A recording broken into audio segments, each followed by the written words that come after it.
राजद का बागी नेता, राजद के लिए बना सरदर्द, सैकड़ों लोगों ने थामा ओवैसी का दामन। राजद छोड़ने के बाद क्या कुछ कह रहे हैं फैसल रहमान आमिर, आप भी सुनिए। आज जो बैठक देवरा बंदौली में रखी गई थी जाले विधानसभा क्षेत्र के अंदर, आप भी संलिप्त हुए थे। क्या कुछ निर्णय लिया गया है, क्या कुछ तैयारी थी?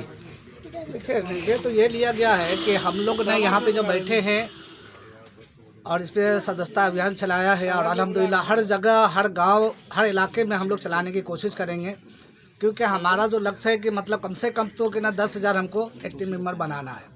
तो इस तरह से समझ लें कि यहाँ से शुरुआत हो गई है और अल्हम्दुलिल्लाह हर इलाके के अंदर में हम जा कर के काम करेंगे, बूथ लेवल तक काम करेंगे हम, कि जाहिर सी बात है बूथ लेवल तक काम करेंगे तो हम मजबूत रहेंगे। और उसके बाद में एक चीज़ मैं आपको बताता चलूँ कि हमारे पास एक आरजेडी के जो है बड़े नेता हैं, जो हिंदू भाई है, उन्होंने हमसे कांटेक्ट किया है कि हम आपकी पार्टी में जुड़ना चाहते हैं।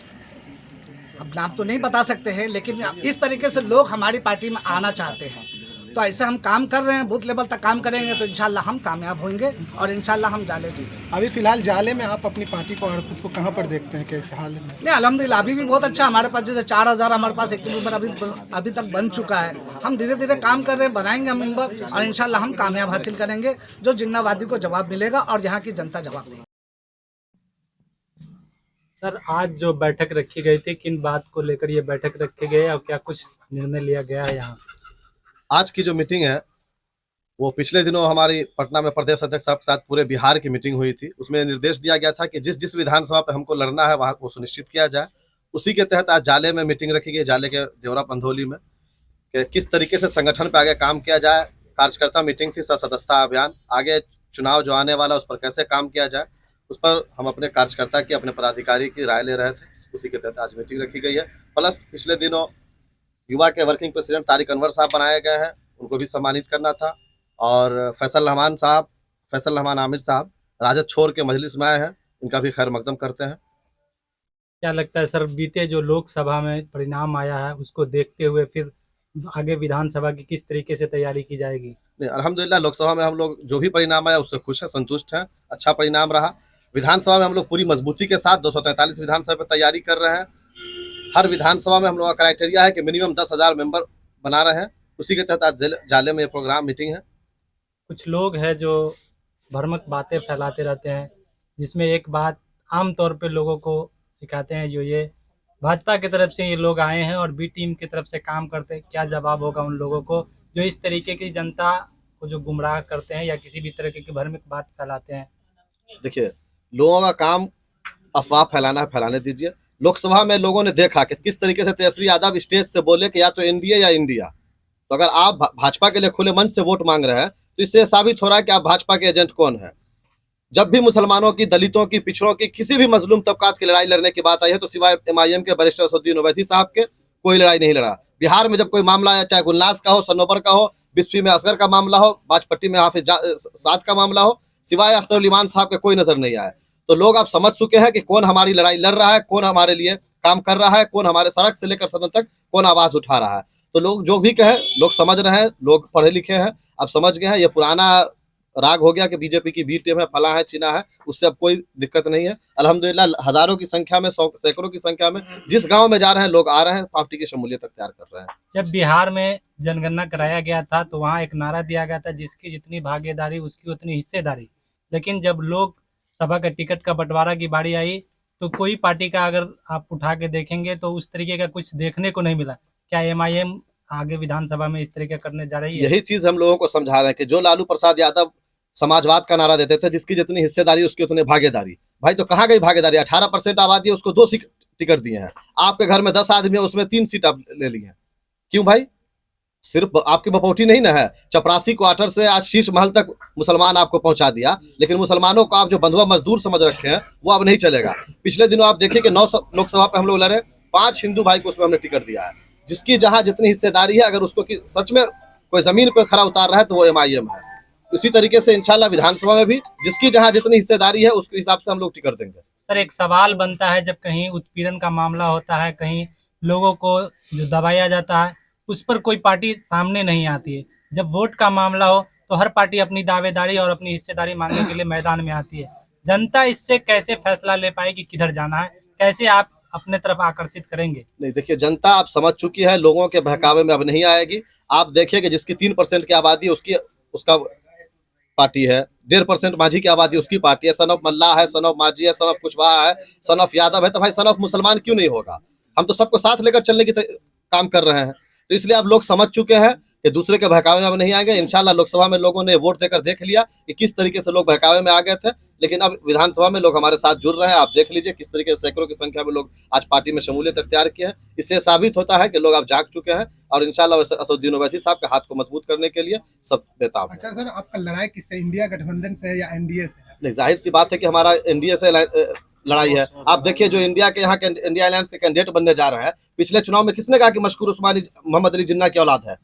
जो जिन्नावादी किसने कहा? यही ऋषि मिश्रा ने। तो मुसलमान किस हिसाब से उसको वोट देगा? अगर हम जिन्नावादी हैं तो फिर हमारे वोट क्यों आप लेने आ रहे हैं? हमारा वोट का इख्तियार किस लिए आपको दे दिया? लेकिन सर सवाल तो उठता है ना कि लोगों को भ्रमक फैला के, भारतीय जनता पार्टी का खौफ दिखा के, दूसरा कोई ऑप्शन न मिलने के कारण लोग उसी पार्टी को मजबूरन वोट कर देते हैं। क्या लगता है तीसरा विकल्प उभर कर आएगी एमआईएम? देखिए लोग अब भाजपा से डरने वाला नहीं, हम डरते हैं तो सिर्फ अपने अल्लाह से। बहुत 75 साल से भाजपा के डर दिखा दिखा के आप लोगों ने वोट लिया है। इस बार एमआईएम के साथ लोग आएंगे। न जिन्नावादी जो कहा था उसके खिलाफ, एमआईएम के हक में और पूरी मजबूती के साथ एक एक बूथ पर हमारा कार्यकर्ता इंशाल्लाह और लोग अब वोट देंगे। अच्छा सर, एक आखिरी सवाल, किसी क्षेत्रीय पार्टी से कुछ गठबंधन की बात चल रही है आप लोगों से? नहीं, देखिए ये प्रदेश अध्यक्ष और आला कमान का फैसला है। अभी वक्त है, जैसा वक्त आएगा तो देखेंगे प्रदेश अध्यक्ष और आला कमान जो फैसला लेगी उस पर हम लोग काम करेंगे। बहुत बहुत शुक्रिया।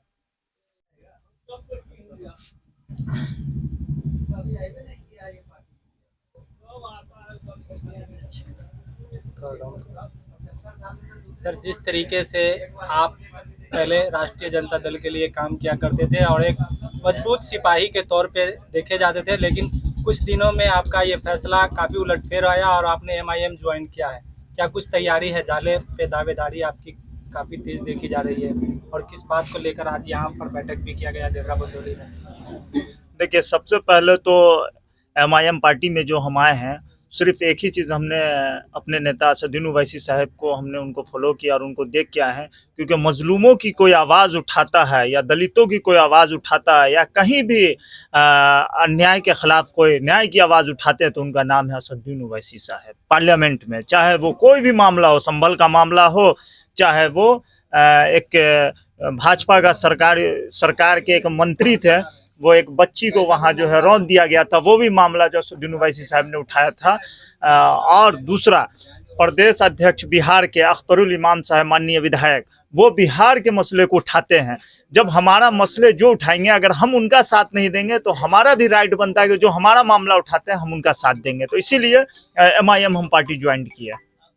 सर लेकिन एक सवाल उठता है जो किस तरीके से लोग को अपने तरफ आकर्षित करेंगे? देखिए जहां मोहब्बत और प्यार और आपकी लड़ाई लड़ने के लिए हम आगे आएंगे ना, लोग भी आपके पीछे पीछे कदम बढ़ाएंगे। और अभी तो ये शुरुआत हुआ है, अभी देखिए अभी लड़ाई बाकी है 25 में।